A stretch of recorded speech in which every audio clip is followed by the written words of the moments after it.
నేను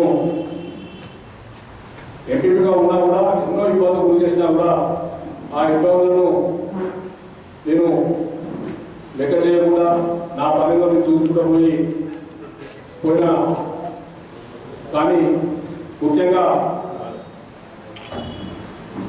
ఈ నెల్లూరు నుండి చాలా ఇబ్బందులు పెడతారు ప్రజలు. ఎందుకంటే నేను ఎంపీటీసీ గెలిచి ఎంపీపీ టీఆర్ఎస్ పార్టీ అయినా కూడా 4 సంవత్సరాలు నాకు ఏ ప్రోటోకాల్ లేకుండా ఏ ప్రోగ్రామ్ చెప్పకుండా నాకు చాలా అవమానపరిచినా కూడా ఎక్కడ కూడా నేను ఎవరి ఒక మాట్లాడకుండా కూడా మీ ద్వారా ఇప్పుడు మీకున్న మా మండల స్థాయి మా పత్రికా విలేకరులు కూడా నా కోసం తెలుసుకొని ఎంత నేను ఎవరిని ఏమన్నా ఇబ్బంది పెట్టినా ఏదైనా నేను ఏమన్నా ఇంకా ఇండియాలో ఏమైనా పనిచేసినా ఇంకా నేను ఏమన్నా మనసులో పెట్టినా కూడా వాళ్ళు మీరు తెలుసుకోవచ్చు. ఒక ఉద్దేశపూర్వకంగా నన్ను పక్క పెట్టి నాన్న ఇబ్బందులు పెట్టారు. అయినా కూడా నేను ఈ 4.5 సంవత్సరాలు మనోవేదన గురి నా పని చేసుకుంటూ ఉండే తరుణంలో జరిగిన ఎన్నికల్లో నేను కాంగ్రెస్ పార్టీలో చేయడం జరిగింది. జయనీయంగా మా ఇప్పుడున్న ఎమ్మెల్యే కవంపల్లి సత్యనారాయణ గారు దర్శనంగా ఆ రోజు గ్రామాలలో అందరూ రాగానే ఎమ్మెల్యే గెలిచినాక అదే రోజు సాయంత్రం మేము ఆ ఊర్లకు పోవడం జరిగింది. ఇది పిల్లలందరూ అన్ని ఊళ్ళలో సంబరాలు చేసుకుంటారు, మన ఊళ్ళో సంబరాలు చేసుకుంటాం. ఒక ఇది ఏంటంటే మా ఊళ్ళో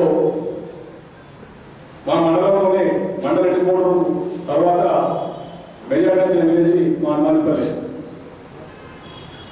400 కోట్ల మెజార్టీతోనే మేము అక్కడ మా శాసనసభ్యులు కవంపల్లి సత్యనారాయణ గారికి మేము మెజార్టీ ఇవ్వడం జరిగింది.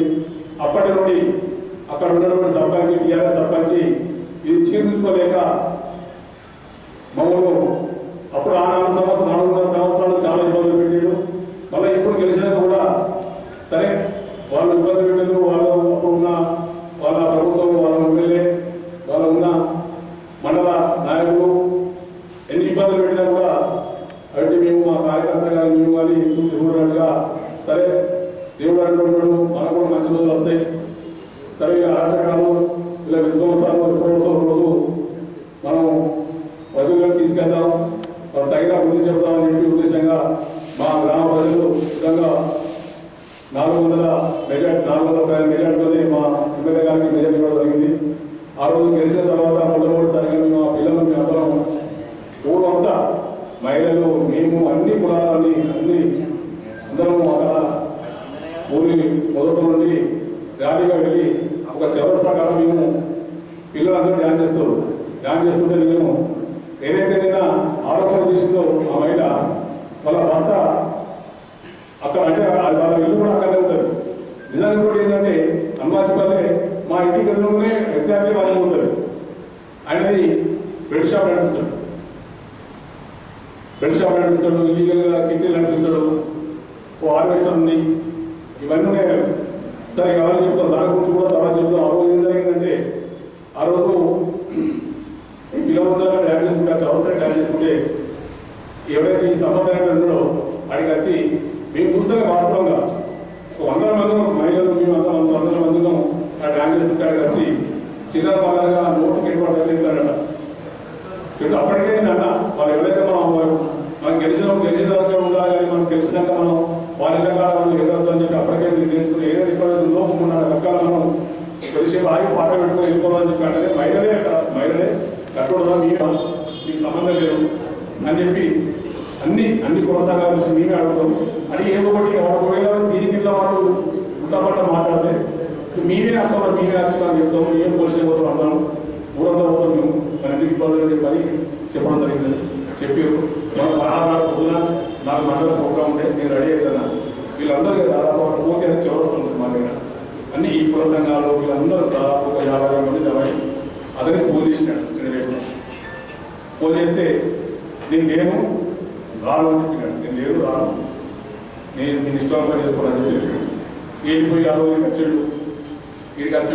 వచ్చి ఇక్కడికి ఎవరైనా వచ్చిన రాజకీయ నాయకులు ఉన్న బీఆర్ఎస్ పార్టీలో నా జెడ్పీటీసీ మా ఊళ్ళో ఉన్న సర్పంచ్ అప్పుడు ఉన్న ఎమ్మెల్యే ఏం చెప్తూ రాత్రి 12 గంటలకు వచ్చి రాత్రి 11 గంటలకు మీద పాయసం పోసుకున్నాడు. వచ్చి ఇక్కడ హాస్పిటల్ చేయాలి వాళ్ళ భార్యను తీసుకొచ్చి ఇక్కడ వాళ్ళంతా ఎవరు చేసినారండి వ్యవసాయ దృష్టిలో అక్కడ నిన్న ఆ జరిగిన సంఘటనలో కూడా అక్కడ వాళ్ళ భార్య ఇద్దరు పిల్లలు వాళ్ళ సొంత అన్న తప్ప మా ఊరు ఒక మనిషి కూడా అక్కడ లేడు. మా ఊరు మనిషి కూడా లేడు. అంతా వాళ్ళ పగినట్టు మా మరుదులు వాళ్ళ అన్నదమ్ములు తప్ప ఎవరు రాలేదు. నిన్న ఆ విషయం చేసి నేనేదో వారికి 10 లక్షలు కొని 10 లక్షలు అయినా నేను సంపాదించి చెప్పానంటే లేకుంటే నాకే 3 లక్షల రూపాయలు ఇవ్వాలి, ఆ 3 లక్షల రూపాయలు ఇప్పించాలని చెప్పి మాట్లాడడానికి వచ్చినారు. వాస్తవంగా ఆ డబ్బుల విషయంలో కానీ నా విషయంలో కానీ వాడు నాకు 4-5 సంవత్సరాలు నాకు మాటలేక అది ఊరంతా తెలుసు, అందరూ తెలుసు. నేను 1 రూపాయి కూడా బాకీ లేదు. నాకు ఎప్పుడూ ఆ రిలీజ్ ఆందోళన లేదు. ఇదంతా జరిగినాక కూడా పోయిన ఈ నెల రోజుల నుంచి కూడా పోయినా ఈ 5 సంవత్సరాలు ఏదైతే విధ్వంసం చేసినారో వీళ్ళు మా మాజీ ఎమ్మెల్యే రసమై బాలకిషను అక్కడ ఉన్న స్థానిక డిప్యూటీసీ అక్కడ ఉన్న స్థానిక మండల నాయకులు ఆ మండలాన్ని మొత్తం భ్రష్టు పట్టించారు. ఆ భ్రష్టు పట్టిన ఈ 20 రోజుల నుంచి మాకు వేరే పని లేదు. నేను ఆయన వచ్చి అక్కడ న్యాయసుడు పోరాటాలు జరుగుతుంటే అక్కడ మహిళలను కూడా ఆ రోజు ఈ పొరపాటు సంబంధాన్ని అతడు అడిగి వచ్చి చెప్పాలని మాటలు గమనికి ఏంటి అంటే అబ్బా పిల్లలు తప్ప ఇంకో మాట మాట్లాడదు అక్కడ మాట్లాడుకుంటూ చెప్పు తీసి బైక్ ఇస్తాడు. చెప్పు తీసి బైక్ తీసుకుంటూ చెప్పుకుంటే ఒక చేతి ఐస్ క్రీమ్ ఒక ఏదో చిప్పు ఇస్తాడు, తిట్టు పెడతాడు. నేను చూలే వాస్తవం చూలే. ఇక నేను అయినా అప్పటికే వారి ఇంకోటి ఏదో అని చెప్పి ఇలాంటి వారి ఇల్లు కూడా దగ్గర చౌరస్తాను. అప్పటికే నేను పిల్లలంతా తీసుకెళ్ళి అందరం అని చెప్పి చక్కగా వెళ్ళిపోవడం జరిగింది. అప్పటికే 11:30-12 అవుతుంది. మీరు ఏసీ గాలి పోయి మా కరోనా మహిళలతో మాట్లాడి చేసి అందరం ఇక్కడ ఉన్నదా నాకు అందరం వాస్తవంగా కరీంనగర్లో ఉంటా. నేను ఇంకో వారానికి 4-5 రోజులు పోయి వస్తుంటాను. అయితే 11:12 అవుతుంది. మేము మా ఊరి చివరిలో 11:12 గంటలకు ఊరు బయటకు వచ్చినాక ఎవరైనా పిల్లలు మాకు ఫోన్ చేసి అన్న మీకు చెప్పలేదు, మేము వాడు పొరపాటు సంబంధాలు చెప్పు తీసి బయట కాబట్టి నాన్న ముట్టు తిట్టిన ఒక గంటలో చేపించాను. మీకు చెప్పలేదు ఉండలేదని చెప్పి చెప్పలేదు. ఇక వాడు మాట్లాడే చెప్పాలని మాట్లాడన్నా అని చెప్పి మాట్లాడారు. మాట్లాడుతూ కూడా మాకు ఆ రోజు నిజంగా సంబరం అనేది ఆ ఒక్క మాటతోనే ఆ రోజుతో సంబరం అనేది మాకు మొత్తం మూడంతా ఒకటైపోయి మేము సపరేట్గా రెండో వచ్చడం జరిగింది. వచ్చినాక కూడా తెల్లారి ఏం చేయాలని మాట్లాడలేదు. దానికి చెప్పు చూడండి వీడు ఈ స్థాయి మా స్థాయి మేము ఏమన్నా వాళ్ళు ఓడిపోయినా వాళ్ళని మందలించినామా వారికి నాకు మాట లేక గత 5 సంవత్సరాలే వారికి మాట లేక ఇంటి డిలే అయినా కూడా వారికి నాకు మాట లేవు. ఏం చేయాలి మీ ఉద్దేశం ఏంటని చెప్పి నేను కనుక ఏం మాట్లాడకుండా మేము మా ఊరు ఆపత్తంలో చంద్రరెడ్డి సార్కి ఫోన్ చేసిన. సారు మరి పరిస్థితికి సార్ కూడా కాంగ్రెస్ మాతోనే కాంగ్రెస్ పార్టీకి వచ్చాడు, నిజంగా కలిసి వచ్చాడు. సార్ మా పరిస్థితికి ఇది అంటే అక్కడ చేసిందంటే మరి నేను వాడు చేసిండు ఇంకొంతమంది పేరు చెప్పినా నువ్వు కూడా తెలుసుకోవాలి చెప్పిన అది వాస్తవం అయితే ఒకసారి మొదలి సరే మరి ఏంటి ప్రాబ్లం మాతో ఇప్పుడు జ్ఞాపకం ఇప్పుడు ఉన్న పిల్లలు ప్రభుత్వం చెప్పు అని చెప్పని సార్ చెప్తే ఫోన్ తీరాయిగా వాళ్ళ మాట్లాడుతున్నా నీ దగ్గర అయినా మాట్లాడతా అని చెప్పి చంద్రరెడ్డి సార్ చెప్పడం జరిగింది. చంద్రరెడ్డి సార్ పిలిచి మాట్లాడి దాన్ని సరే తిరిగేవాడు నేను ఏమలేదు నా ఇంటి ముందు నేను ముందు చేసుకుంటా నాకు ఇంకేమవసరం మాట్లాడేవాడు రాష్ట్రీయ మాట్లాడి చెప్పు జరిగింది. దాన్ని వదిలిపెట్టేసాను. నేను మళ్ళీ దాని రోజు నేను ఓదలుచుకోలేదు. సపరేట్గా నేను నా పని చేసుకుంటుండగా అయితే దాని తర్వాత మేమేంటంటే ఈ ఊళ్ళో బెడ్ షాపులు అనేది గవర్నమెంట్కి పనిచేస్తుంది. నా స్థాయి చేసే పని కాదు. నేను వాడు బెడ్ షాప్ మందులు ఉంటాడు. మా దగ్గర దాదాపు 10-12 షాపులు బెడ్ షాప్ ఉంది. నేను రాజకీయంలో ఉండి దాదాపు 15 సంవత్సరాలే. ఈ 15 సంవత్సరాల ఒక్కరు కూడా మీరు తెలుసుకున్నా అట్లే ఉండాలి, చెప్పిన అంతే ఉండాలి. నిన్న వాడు చెప్పింది ఇప్పుడు నేను చెప్పింది కూడా మీరు కూడా మీ అక్కడ బంధువులు ఉన్నా మీ అక్కడ ఉన్న మీ మండల స్థాయి పత్రికా విలేకరులు ఉన్నా మీరు తెలుసుకొని విచారించి కూడా వాళ్ళు చెప్పిందా నాకు చెప్పిందా నేను నా దగ్గర పొరపాటు ఉన్నా కూడా మీరు ఏ రాత రాసినా ఏ యాక్షన్ తీసుకున్నా కూడా నాకు ఏ చర్య తీసుకున్నా కూడా నేను నాకు సిద్ధంగా ఉన్నాను.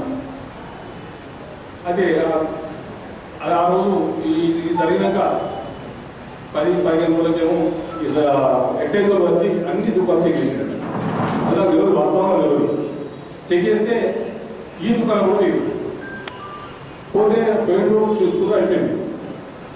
తెల్లారి అదే రోజు తెల్లారి మళ్ళీ బండి సొమ్ములు పెట్టిండు. ఇక నోటికి ఎటువంటి అనేది వీడియో పట్టి పేరు పెట్టుకుని తిప్పువాడు. ఈయనేమో కన్నడలో ఉంటాను, నాకు తెలియదు విషయం.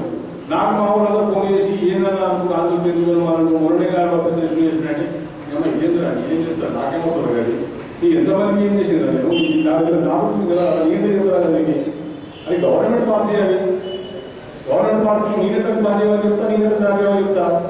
నాకేమో ఒకవేళ చెప్పినట్టు వాళ్ళని కూడా ఇస్తున్నారు. మీకు తేలికన్నా నేను ఊళ్ళకి రావాలని చెప్పినాక మళ్ళీ నేను ఇదే చంద్రరెడ్డి సార్ దగ్గర కూడా చెప్తాను. చంద్రరెడ్డి సార్ అయితే నాకు చెప్తే మళ్ళీ బాధపడతానని చెప్పి చెప్తారండి. నాకు నా దగ్గర వ్యక్తి ఎవరికో కదా చంద్రరెడ్డి సార్ చెప్తే తీరా మాట్లాడుతుంది అంటే చంద్రరెడ్డి సార్ చెప్పుకుని చెప్తాను నాకు పోతుకాలని చెప్పి చెప్పింది. చంద్రరెడ్డి సార్ ఏం చెప్తాను చెప్పి చంద్రరెడ్డి సార్కి ఫోన్ చేశాను. సార్ మా సార్ చంద్రన్ ఏంటి అంటే ఎప్పుడు తిరిగి వాడుకోవచ్చు కాదు ఇదేంటి అర్థమైనా కానీ అదే మాట్లాడితే వాడు వ్యక్తిగతంగా మాట్లాడితే విలిపివ్వాలి. విలిపించి మాట్లాడాలని చెప్పు. నేను తప్పు చేస్తే నేను అడుగు చెప్పు. నేను ఒక ఎంపీపీ స్థాయి ఉన్నా మాతో పెట్టుకుని ఇవ్వడు. నేను 10 నెలలు ఒకటి ఒకటి నేను అట్లా అక్కడికి వస్తాను. ఎందుకంటే నేను ఒక ఎంపీపీగా ఉన్నా నా విలువ ఎక్కడ చేస్తాడు అన్ని ఇష్యూతో నేను నాకు సరే ఏమో కానీ రాష్ట్రం అంతా పెద్ద అదే అట్లేమన్నా జరుగుతుంది ఎక్కువ అని చెప్పి నాకు పనికి వాడు ఏమన్నా ఏం చేసిన అక్కడ విషయం అంటే వాడు చెప్పరాని విషయం చెప్తాడు. చెప్పిన కొన్ని ఇంకా చెప్పరాని ఎన్నో చెప్తాడు. నేను తోబడి పోతుంటే వాడు అచ్చి ముంచిపోతాడు. నేను తోబడి పోతున్నా భార్య తెచ్చిపోతాడు. లేకుంటే కుక్క పెట్టి ఇటుకలేదు ఏం కదా కుక్క మీద నాకు తిరుగుతున్నాడు. అయినా కూడా సరే వాళ్ళ పాపం వానికి మనకు అవసరం లేదని చెప్పి ఇప్పుడు రోజు మా అందరూ తెలుసు, మా ఊళ్ళో దాదాపు అందరూ తెలుసు. మా వాళ్ళు అందరూ కూడా నేను ఎంత ఓపికగా ఉన్నానో వాళ్ళకి చెప్పకపోతుండే. వాళ్ళు కొన్ని విషయాలు నాకు ఇట్లా అవుతుందన్నా కూడా వద్దురా మన పరిస్థితి మంచిగా లేదు. అక్కడ మన ఊళ్ళో మంచిగా లేదు, బయట మంచిగా లేదు. మనం ఎమ్మెల్యేతో మంచిగా లేవు, అప్పుడు ఎమ్మెల్యేతో మంచిగా లేవు. ప్లీజ్ మీకు దండ పెడతా. నేను ఊళ్ళో రమ్మంటే అంతా లేవు లేదు కానీ మీరు నొల్లి పెట్టుకోవద్దు. ఎంత బ్యాలెన్స్గా ఎంత సైలెన్స్గా ఎంత ఉందా అంటే నిజంగా చెప్పాలంటే నా కంట్రోల్లో కూడా ఇబ్బంది పెట్టి చాలా మంది. అయినా కూడా నేనే ఇబ్బంది పడతాను. మిమ్మల్ని వాళ్ళు నాకు ఆవునా అని చెప్పి అప్పుడు చెప్పడం జరిగింది. ఆ రోజు చంద్రబాబు సార్తో చెప్తేనే అన్న చంద్రబాబు ఏంటని చెప్పే ఉద్దేశం ఏంటి ఆ రోజు ఆ చెప్తే చెప్పిన దాని పనులు ఎమ్మెల్యే గెలిచినాడు చెప్తే తిప్పినట్టే మాట్లాడినాము. మళ్ళీ ఇప్పుడు మళ్ళా వాడు ఎక్సైజ్ వచ్చి చెప్తే తనకి వచ్చి నన్ను నలుగురున్నాడు నువ్వేవాడు అంటే నేను మాట్లాడలేదని పనులని మా మాజీ సర్పంచ్ యువ సంఘం అధ్యక్షుడు లగ్నారావు కూడా అనేవాడు. ఆయన కూడా ఫోన్ చేసినాడు. అలానే చేస్తానంటే అన్న మీ ఉన్నవి అని చెప్పాను. మీకు అర్థంగా మీరు చేస్తారా లేకుంటే మరి నేను నిజంగానే మరి నేను ఏమన్నా నేను లీగల్గా పోతాను అంటే పిచ్చుంది కానీ మాట్లాడుతున్నాయని చెప్పి రాగన్న వీళ్ళు తత్వశాస్త్రంగా అధ్యక్షుడు సభాగతం ఇప్పుడు అడిగిన ఈ రీసెర్చ్ చేసిన కూడా తత్వశాస్త్రంగా వాళ్ళ మా ఊరి వాళ్ళ సంఘం అధ్యక్షుడే. ఇక్కడ ఉన్న మా ముద్రాలు అధ్యక్షులు అందరూ పిలిపించి అందరూ పిలిచారు. ఒకవేళ నన్ను ఏమో తప్పు చేస్తే నన్ను అడుగుయి అదేదో మాట్లాడిన దానికి నేను వచ్చి ఏమైనా మాట్లాడితే నేను ఒకవేళ బెడ్ షాప్ కానీ చెప్పినట్టే నీకు క్షమించడం అవుతానే నన్ను ప్రూవ్ చేయగలుగుతాను. వీళ్ళు 20 మంది కలిసి పిలిపించినట్టు పిలిపిస్తే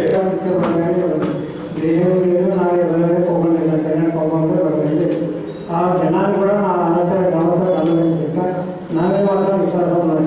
అందరి ప్రతి ఒక్కరు విశ్వాసం ఉన్నది. నేనంటే కూడా భయం మాట్లాడతాను, మంచి తెలుగు మాట్లాడతాను.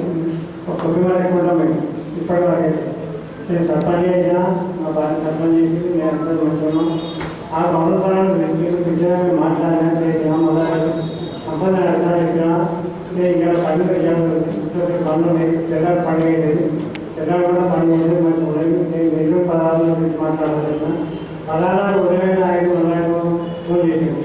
మళ్ళీ మేము తయారైనా వస్తున్నా తెచ్చినాం పోయినా ఫోన్ చేసాం. ఆ కోరిక అందరూ పెద్ద సంవత్సరాలు వస్తున్నాయి. సంపద ఆదాయాన్ని మనం మాట్లాడతాము. మీ ఇద్దరు చాలా ఆసక్తి పాడే సంపదని అలాగే చాలా మంచి మిత్రులు.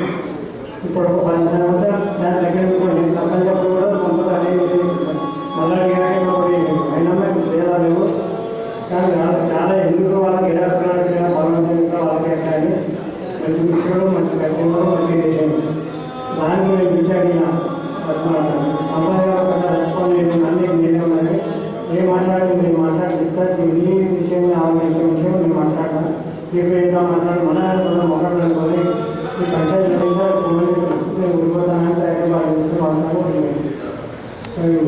మల్లారెడ్డి గారు తండ్రి కానీ ప్రతి విషయం నాతో చెప్పండి. చెప్పండి అంటే అక్కడ మల్లారెడ్డి గారు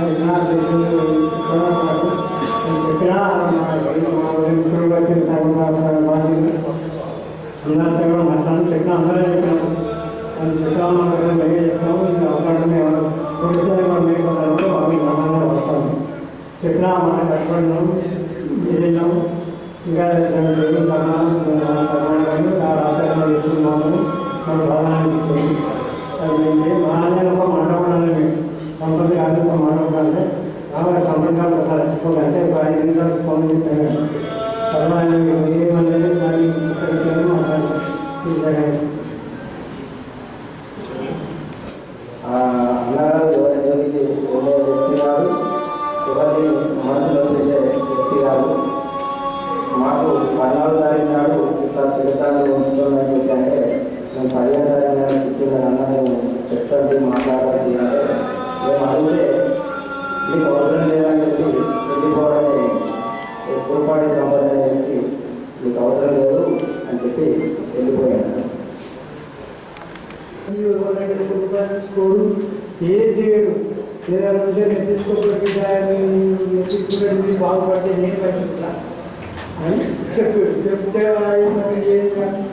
ముందు నేను వాటిని ఓపెన్ చేసి ఖరాబ్ చేసుకుంటే నెత్తికుంటే 5 సంఘాలు 3 సంఘాలు చెప్తుంటే మేము ఏదైనా మాట్లాడుకున్నా ఏదైనా చేయబోతున్నా ఎందుకంటే మీతో నాకు అవసరం లేదు, నాలుగు ఏదో చేసుకుంటా అని మాట 10 ముడితే నేను చూసుకోవడం చేసుకుంటాను. ఏదంటే దాన్ని సాల్వ్ చేసి నాది పొరపాటు ఉంటే నేను నన్ను కూడా అత్తగాని నేను కూడా కానీ చెప్పు రాని అందరూ మీరు సంఘాలు ఈ తెలుగు వినరాలు అర్జన్సులు పద్మశాలీలు వీళ్ళు అందరు కలిసి ఒక పని చేస్తే దానికి నేను దేనికైనా సిద్ధంగా ఉంటాను. మీరు ఏదైనా సిద్ధంగా నేను అతన్ని ఏమన్నాడు మీకు చెప్పుకోమా చెప్పుకుంటే నేను దానికి రాను ఇంకా అంటే పని చేస్తాను కానీ మంచి దాని నిజంగా ఏది అని అడుగుతుంది అని అంటే వస్తుంది కదా. ఇక రాక చెప్పుకోగా ఈ సంఘాలు చెప్పుకొని ఓ నలుగురి అర్జన్స్లో ఓ నలుగురిని విరాలో ఓ నలుగురిని వాళ్ళ సార్వ సంఘానికి ఓ నలుగురిని చెప్పుకొని బాగా దాన్ని చెప్తే దానికి క్లియర్ చేస్తుంది. అది ఏది అది అక్కడ చెప్పుకొని అలా ఏది ఇంత పచ్చాలి